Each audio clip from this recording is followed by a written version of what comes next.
पुंडलिक वरदा हरिविठ्ठल श्री ज्ञानदेव तुकाराम सद्गुरु ज्ञानेश्वर महाराज की जय। जगद्गुरु तुकाराम महाराज की जय। रामकृष्ण हरी। चातुर्मासाच्या पवित्र कालखंडामध्ये आपण संत वाङ्मयाचं काही चिंतन करीत आहोत। श्रावण मासासारखा पवित्र मास सुरू आहे। आज माझ्या समोर संत श्रेष्ठ जगद्गुरु तुकाराम महाराज यांचा अभंग आहे। तुकाराम महाराज हे वारकरी संप्रदायाच्या भक्ती मंदिराचे कळस आहेत। संत बहिणाबाईंनी असं वर्णन केलंय, भजन करा सावकाश तुका झालासे कळस, बहिणी फडकते ध्वजा निरूपण केले ओजा। जगद्गुरु संत तुकाराम महाराजांची अभंगवाणी प्रसिद्ध आहे। या अभंगवाणीतील एक महत्वपूर्ण आणि प्रसिद्ध असा अभंग माझ्या समोर आहे। तो असा आहे, संत समागम एखादी परी व्हावे त्यांचे द्वारी श्वान याती, तेथे रामनाम होईल श्रवण घडेल भोजन उच्चिष्ठाचे, कामारी बटीक सेवेचा सेवक दीनपणे रंक तेथे भले, तुका म्हणे सर्व सुख त्या संगती घडेल पंगती संतांची। एक अत्यंत महत्वपूर्ण असा विचार या अभंगामध्ये तुकोबार आपल्याला देतात। त्याच्यामध्ये संतांच्या संगतीचं महत्व सांगितलेलं आहे। आजच्या प्रवचनातून एक मी महत्वाचा संदेश देऊ इच्छितो आपणा सर्वांना। मनुष्याचं जीवन घडतं हे संगतीनं आणि बिघडतं तेही संगतीनं। जगद्गुरु संत तुकाराम महाराजांचा एक प्रसिद्ध असा अभंग आहे, पतन उद्धार संगाचा महिमा त्यजावे अधमा संत सेवी। एखाद्या मनुष्याचं पतन झालं तर त्याला संगतच कारणीभूत असते, आणि एखाद्या मनुष्याचा उद्धार झाला तर त्याला संगतच कारणीभूत असते। अर्थात संगतीचे परिणाम हे दूरगामी असतात। भगवत पूज्यपाद संत डोंगरेजी महाराज त्यांच्या भागवत कथेमध्ये असं सांगत असत, संग का रंग लगता है संग ना करे। अत्यंत सुंदर असा उपदेश ते करत असत। संग का रंग लगता है, ज्या संगतीत माणूस जातो त्या संगतीचे परिणाम त्याला भोगावे लागतात, चांगले आणि वाईट देखील। ज्या संगतीत मनुष्य राहतो त्या संगतीचे परिणाम त्याच्यावर होतात, ते साधक असतात, ते बाधक असतात। त्या साधक आणि बाधक गोष्टीचा आपण विचार करूया, त्यातून संतांची संगत किती महत्वाची आहे याचा विचार आपण करणार आहोत। पहिली गोष्ट, संगतीचा परिणाम कसा बाधक असतो। मी आत्ताच आपल्याशी संवाद करून आलो की संगतीनं मनुष्य घडतो आणि संगतीनं मनुष्य बिघडतोय। पुराणातली 2 उदाहरणं माझ्या समोर आहेत। अगदी एका वाक्यात मी आपल्याला ती सांगणार आहे। संगतीने माणूस कसा सुधारतो आणि संगतीने कसा बिघडतो याची ही उत्तम 2 उदाहरणं आहेत। आपण सर्व श्रोते बहुश्रुत आहात, हे प्रवचन ऐकत आहात। आपण विचार करा, पुराणातली ही 2 उदाहरणं किती मौलिक संदेश देऊन जातात।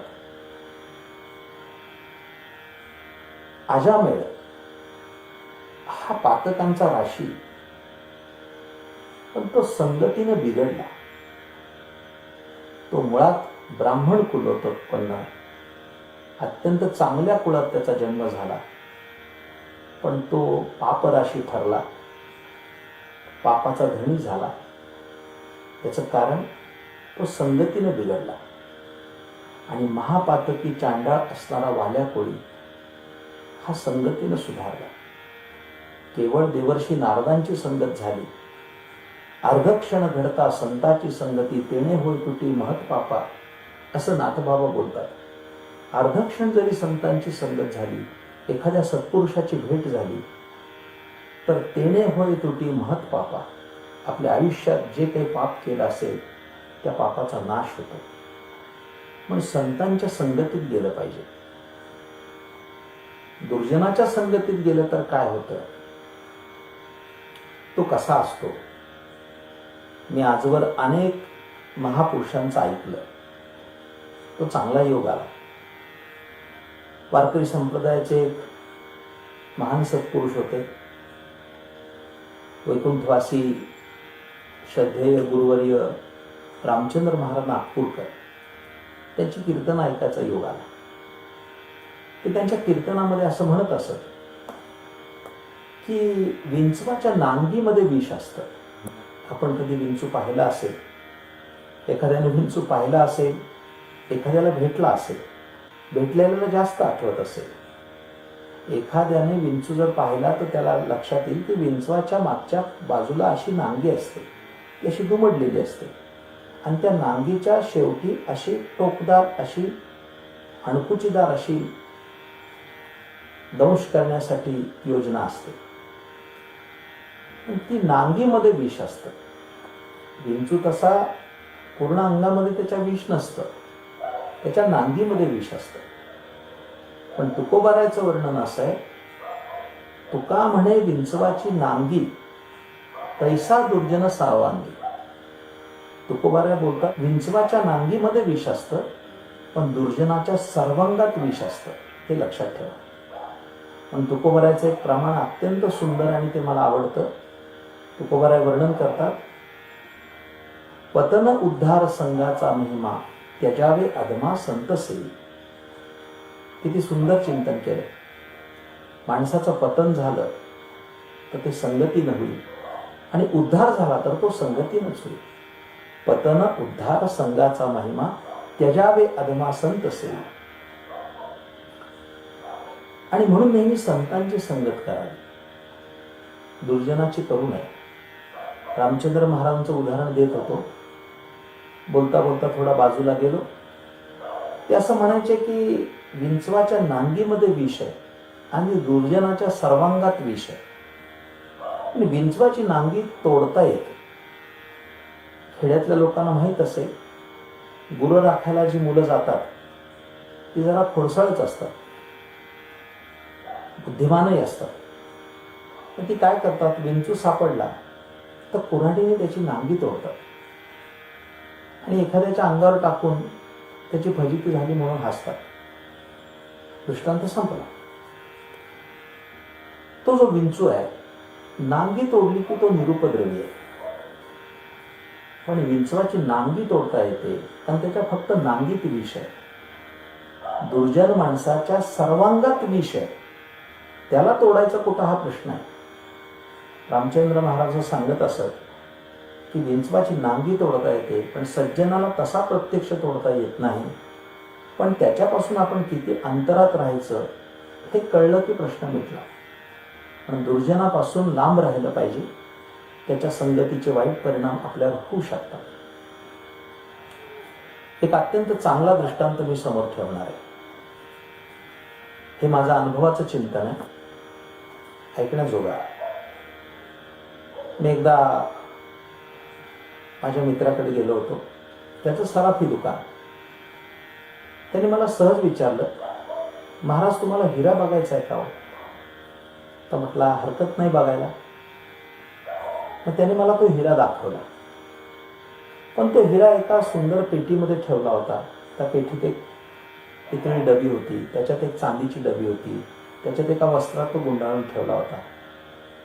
तर मी त्या माझ्या मित्राला विचारलं की एवढा संदुकीत ठेवायचं कारण काय, एवढी तरतुदीत ठेवायचं कारण काय?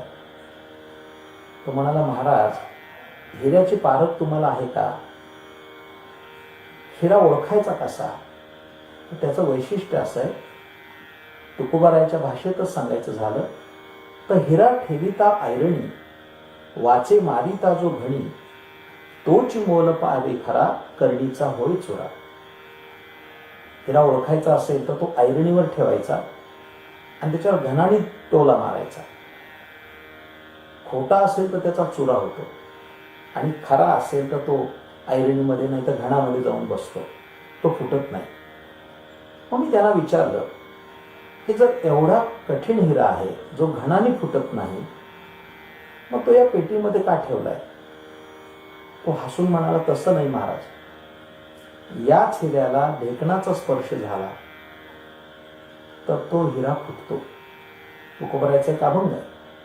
ढेकणाच्या संगे हिरा जो भंगला, कुसंगे नाडला साधू तैसा. याचा वाच्यार्थ घ्यायचा नाही. कधी कधी या अभंगाचं चिंतन करताना मला असं नेहमी वाटत आलंय की खरोखर ढेकणाचा आणि हिऱ्याचा संयोग झाला तर हिरा फुटत असेल काय? खरोखर हिरा फुटत असेल काय? आता हे केव्हा सिद्ध होईल? प्रयोगाच्या अंती सिद्ध होईल ना. मला असं वाटतं कधी कधी की हा प्रयोग मी करणार, म्हणजे हिरा आणि ढेकूण यांना एकत्र आणणार. ढेकूण पुष्कळ आहे पण हिरा देतोय का पाहतोय. विनोदाचा भाग सोडून द्या, पण असा कोणी प्रयोग करणार नाही. पण तुकोबाराच्या वचनावर आपला विश्वास आहे. तुकोबाराय म्हणतात, ढेकणाच्या संगे हिरा जो भंगला, कुसंगे नाडला साधू तैसा. या चरणाचा लक्षार्थ असा घ्यायचा की ढेकणाच्या संगतीने हिरा फुटतो. तो हिरा फुटला तर फुटू देत. शिर सलामत तो पगडी 50. आपण दुसरा हिरा घेऊ शकतो. पण देवाने हा नरदेहाचा हिरा दिलाय, त्याचं मूल्य किती आहे ते मूल्य आपण करू शकत नाही. इतका मूल्यवान देवाने हिरा दिलाय. तो हिरा सांभाळण्यासाठी त्या व्यापाऱ्याने किती तरतूद केली. मग हा हिरा सांभाळायचा असेल, असला हिरा संध्याकाळी दारू पिणाऱ्यांच्या संगतीत जर हिंडत असेल तर तो ढेकूण हा हिरा फोडून टाकेल, जो परत मिळणार नाही. म्हणून माझ्या प्रिय श्रोत्यानो, हा हिरा शाबूत राहावा वाटत असेल, हा फुटू नये असं वाटत असेल तर याच्यावर गळ्यात तुळशीची माळच घातली पाहिजे आणि या हिऱ्याचं संरक्षण केलं पाहिजे. संगतीचे वाईट परिणाम होतात. मी अनेकदा अनेक कीर्तनामध्ये दृष्टांत दिलाय की किती परिणाम वाईट होतात. एक इसम ताडाच्या झाडाखाली उभा होता. एक भलं मोठं ताडाचं झाड, आणि त्या ताडाच्या झाडाखाली उभा होता आणि दूध पित होता. बघणारे लोक काय म्हणतील? बघणारे लोक असाच अंदाज करतील की तो ताडी प्याला. माझा एक प्रश्न आहे की जर तो दूध प्याला तर त्याच्यावर ताडी प्याल्याचा आरोप का आला? तर त्याचं उत्तर एवढंच आहे, त्या झाडाची संगत. माझा एक प्रश्न असा आहे, नुसता झाडाखाली उभा राहिला तर तो बदनाम झाला. मग तू चौकात कोणाबरोबर उभा राहतो याचा विचार कर. त्याच्यावर लोक तुला मोजतील. इतके संगतीचे परिणाम दूरगामी आणि अत्यंत बाधक अशा स्वरूपाचे आहेत.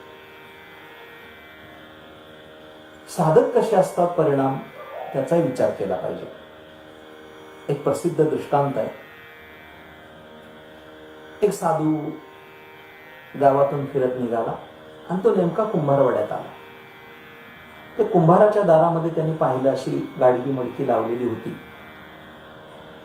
पण त्याचं लक्ष गेलं की एका देवळीमध्ये असं एक छोटंसं गाडगं ठेवलं होतं. तर त्या साधूने विचारलं की ते बाजूला का ठेवलंय? तर त्या कुंभारदादांनी सांगितलं की ते जे मडकं आहे त्याला छिद्र पडलंय, म्हणजे त्याला लहान भोग पडलंय आणि कोणा गिरायकाची फसवणूक होऊ नये म्हणून ते बाजूला ठेवलंय. साधूनं सांगितलं ते मडकं मला द्या. वास्तविक ते मडकं बाद होतं. काही त्या मडक्याचा उपयोग नव्हता.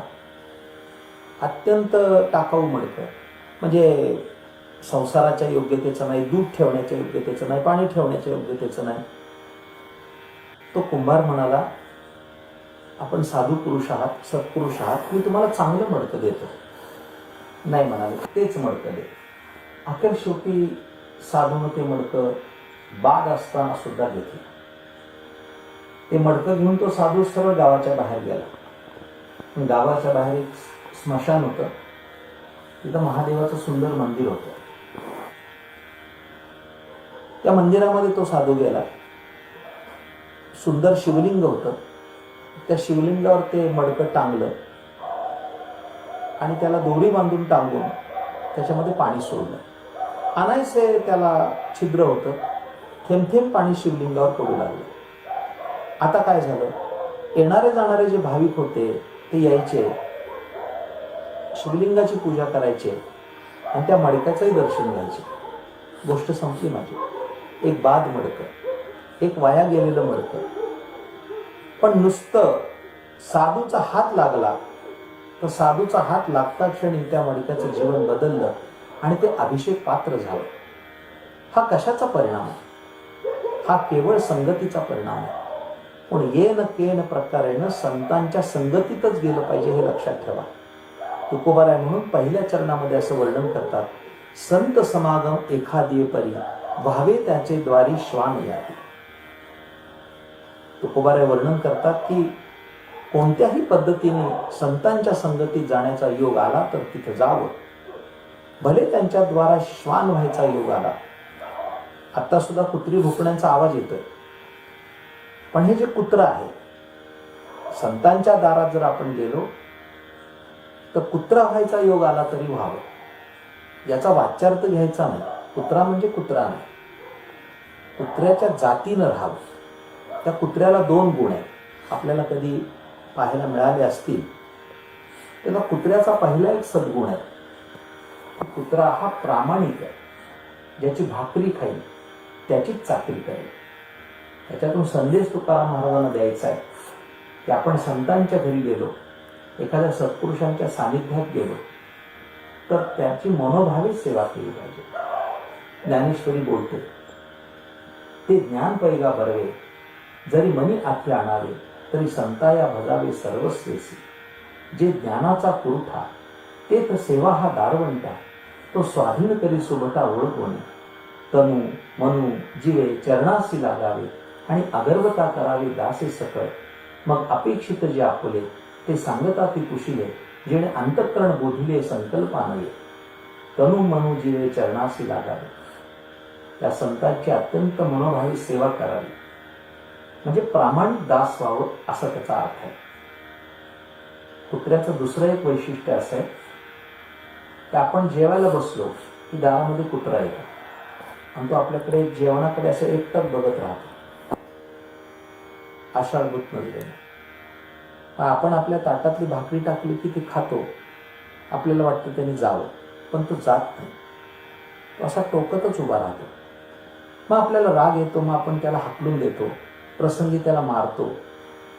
एखादी व्यक्ती त्याला शिव्या पण घालते, अपमानित करते, पण ते कुत्र तिथं जागेच हालत नाही. जरी निघून गेलं तरी परत येतं. गोष्ट लांबवण्यात काही तात्पर्य नाहीये. तो कुत्रा त्या मालकाशी इतका प्रामाणिक असतो की त्या मालकाने टाकेल ते खातो. त्याने अपमान केला, रागावला, शिव्या घातल्या, हाकलून दिलं तरी तो कुत्रा त्या मालकाचा उंबरा सोडत नाही. माझ्या सर्व श्रोत्यांनी हे लक्षात ठेवा की कदाचित आपण संतांच्या घरी गेलो, त्याने आपल्याला रागावले, आपल्याला काही टाकून बोलले, आपल्याला हाकलून दिलं, आपला अपमान केला, तर त्या संत मायबापांचा आपण उंबरा सोडू नये. कारण झालं तर त्यांच्याच जवळ कल्याण होईल, कारण ज्ञानाचं ते कोठार असतं. हे मायबाप श्रोत्यांनी लक्षात ठेवावं.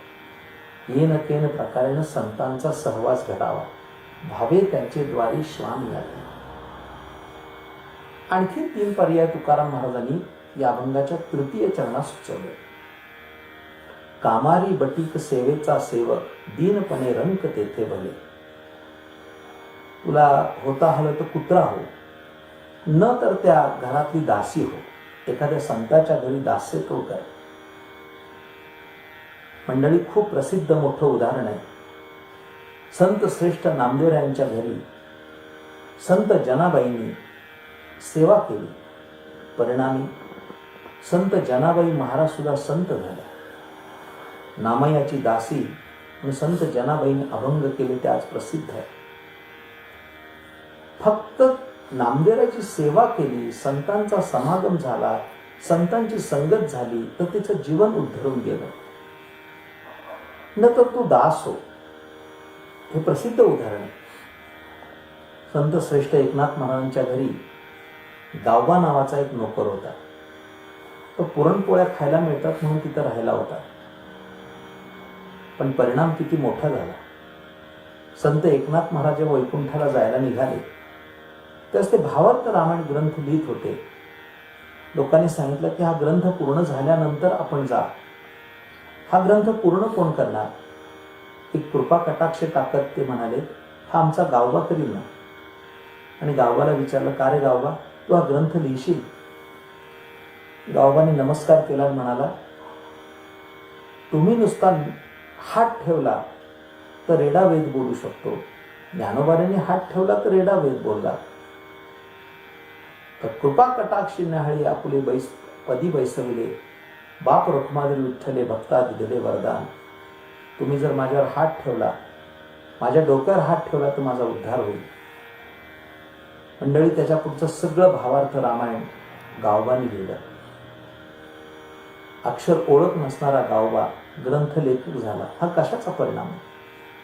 आज सुद्धा भावार्थ रामायण वाचत असताना नाथबाबांची ओळी कोणती आणि गावबाची कोणती हे कळत नाही.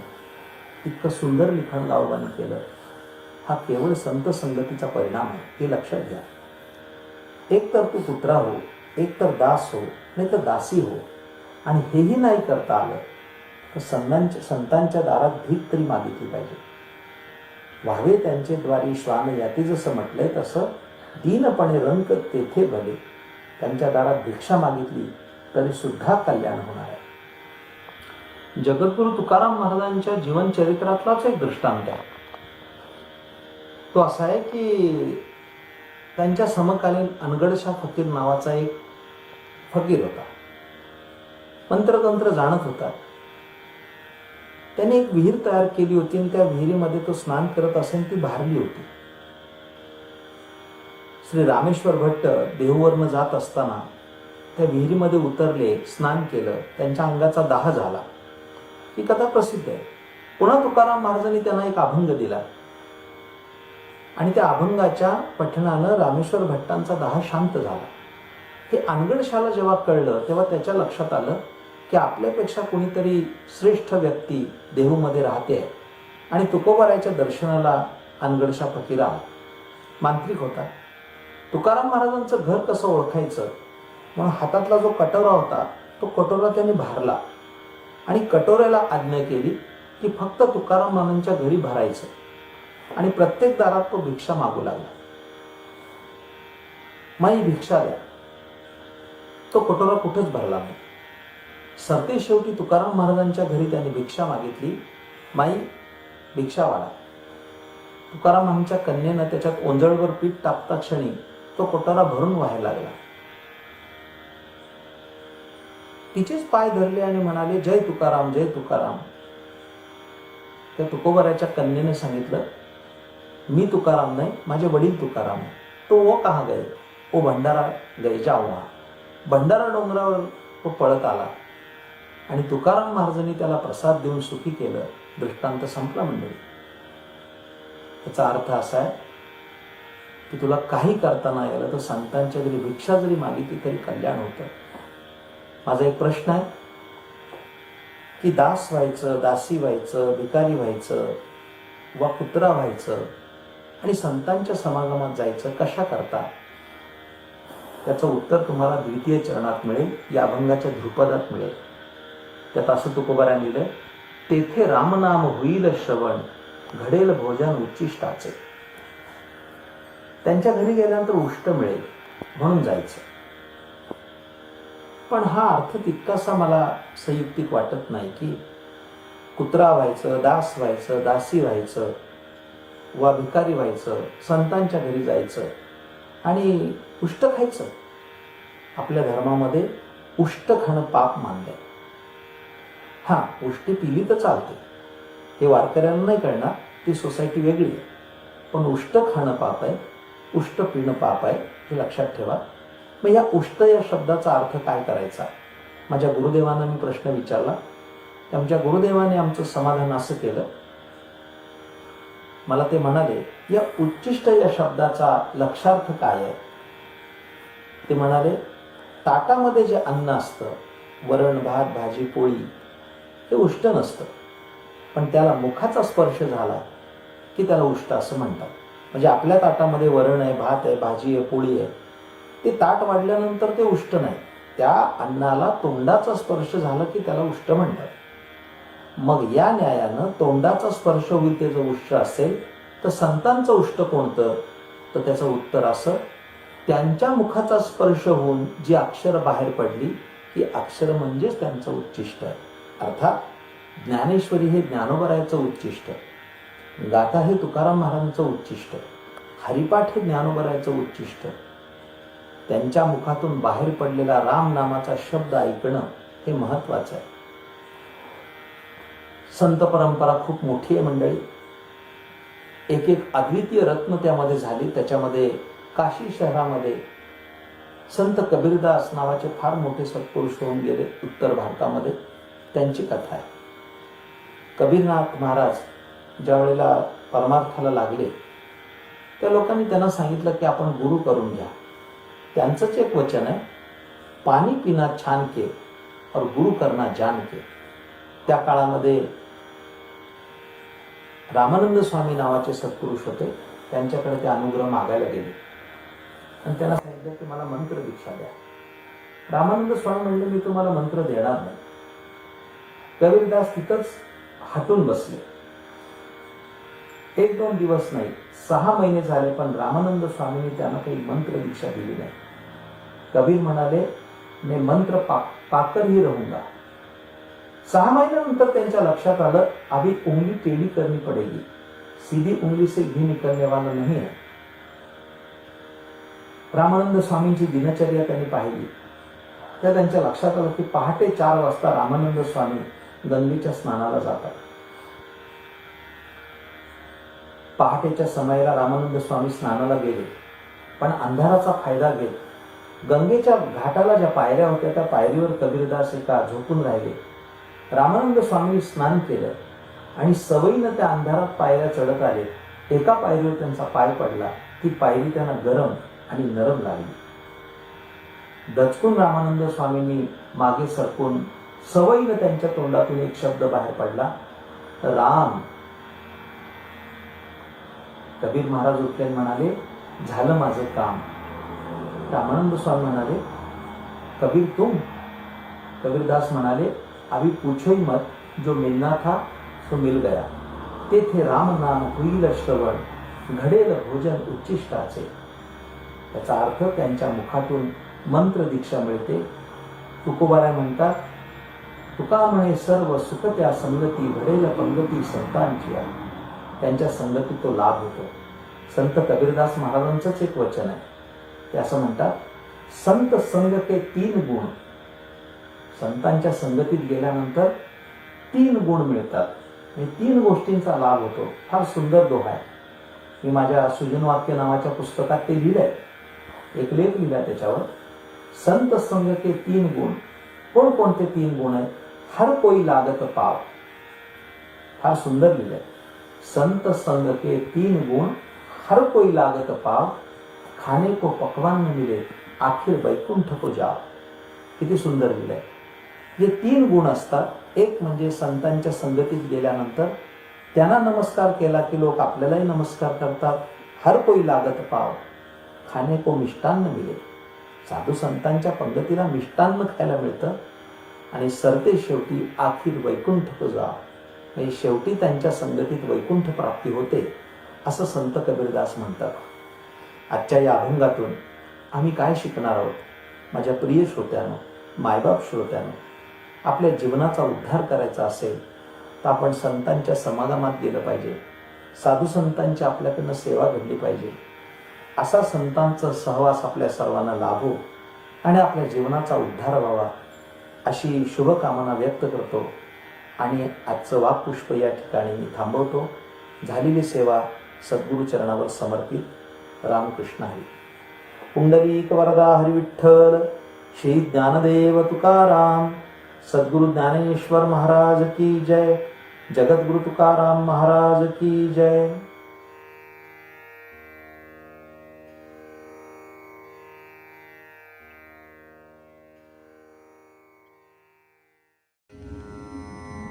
गोष्टी महाराज हे यूट्यूब चॅनल आजच सबस्क्राईब करा.